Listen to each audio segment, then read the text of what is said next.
Welcome to the channel, everybody. Today is going to be a story time video of ownership / dealings with the Subaru cars throughout my whole life. I've got my old man socks on right here. Grab you a bite to eat and saddle up because it's going to be a little bit of a long video. So we'll just jump right into it here. We'll go back to circa 92, way back when. My mom had a Justy. It's charcoal gray, 5-speed, 3-cylinder. My uncle at the time, he had the all-wheel drive version. It was a white one. It was also a 5-speed. Memory's a little bit vague, but the one thing I do remember about the one my mom had is that when we went to get rid of it, that thing drank oil like it was going out of style. We always had to keep an extra quart of oil in the car there at any given time to fill it up, top it off with. Can't remember how many miles was on it. Like I said, I was a little kid at the time. But that was my first dealings with the brand overall. My uncle's all-wheel drive version, it ran forever. I mean, I think he had that thing for 10 plus years, and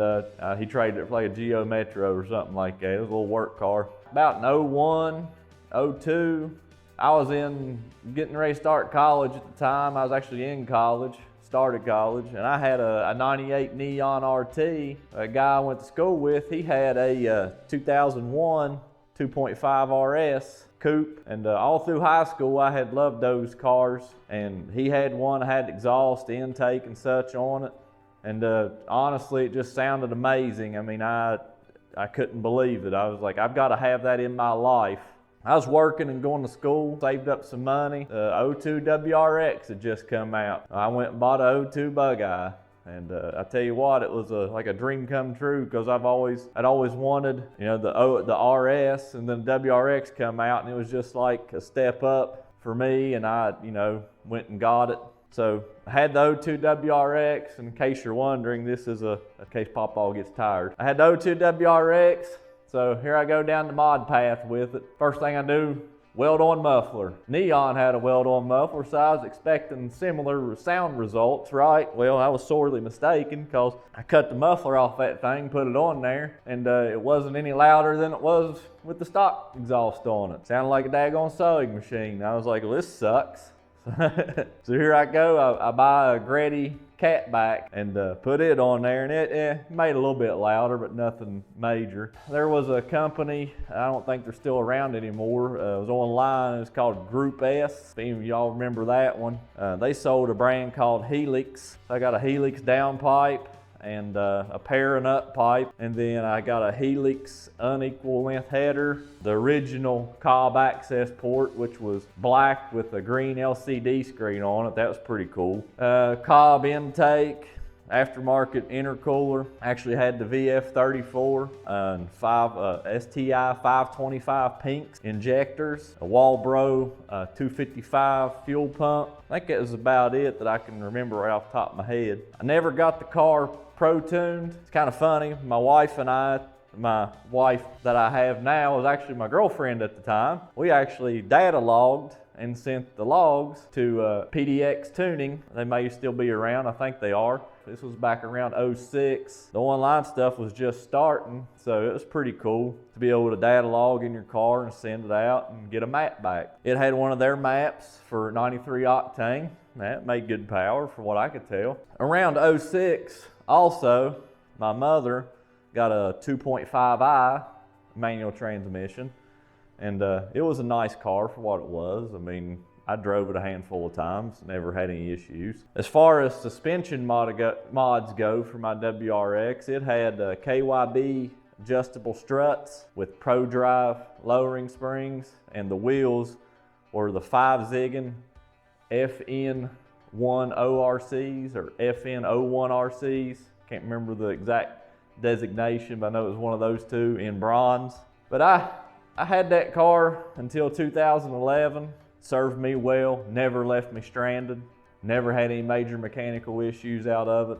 I survived 9 West Virginia winters, a 2-foot plus snow, even on lowered suspension. I never had any issues, even after all the mods. I did all the mods around the 60,000 mile mark, and when I got rid of it, it had roughly 180,000 if I remember correctly. So I'll say it was a great car. Definitely sold me on Subarus. I traded it for a 2009 lightning red hatch STI. That was my first STI. That car, I didn't really get to do too much to it. I had all kinds of big plans for it. It had the factory BBS wheels on it and such. The furthest I took it was the Cobb Stage 2. One of the reasons, the Wrx and the STI were both daily drivers for me. The STI, the road at the time that I had to drive to go to work, absolutely destroyed that car. It just beat it into submission. I mean, it was so rough. Didn't really want to put a lot of money into it to fix it up when I had to drive it all the time just to beat it up. It was kind of a letdown for me because I always wanted to build a hatch, and then life changed and I had to drive to a certain area that was going to beat my car up. Que sera, sera, you know what I mean? When I got rid of the hatch, it had a little over 100,000 miles on it. Again, no issues. It ran the off-the-shelf map its whole life. And like I say, no issues mechanically out of it. Survived everything I threw at it. Had a couple of accidents in it, but that's not the car's fault. Traded the hatch off for a 16 DGM dark gray STI. The 16 STI, I didn't have it very long. I had it maybe 2 years. Had some life changes in there. That kind of didn't really help matters out much. I actually sold that when I sold it, it had 4,000 miles maybe on it, and the only thing I'd ever done to it, I put a cat back on it and I had some cosmetic stuff done to it. So no love lost there, I guess. It was just a technicality of the situation. But anyway, so I was without a Subi for a little while. Fast forward there, had another kid coming, got the 19 STI.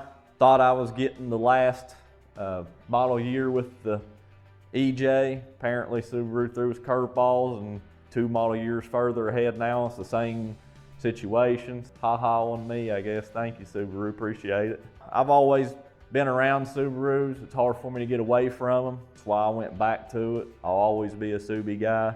I plan to not get rid of this one now. I'd like to turn it over to my boy later on down the road. It's gonna be here. By God, I'll put it out there in the yard and put it on blocks. I don't care. We're keeping it. It's not going anywhere. And we may add something else with it, but it ain't going nowhere. If you enjoyed my little trip down memory lane, I'd appreciate if you left a like, and we'll see y'all later.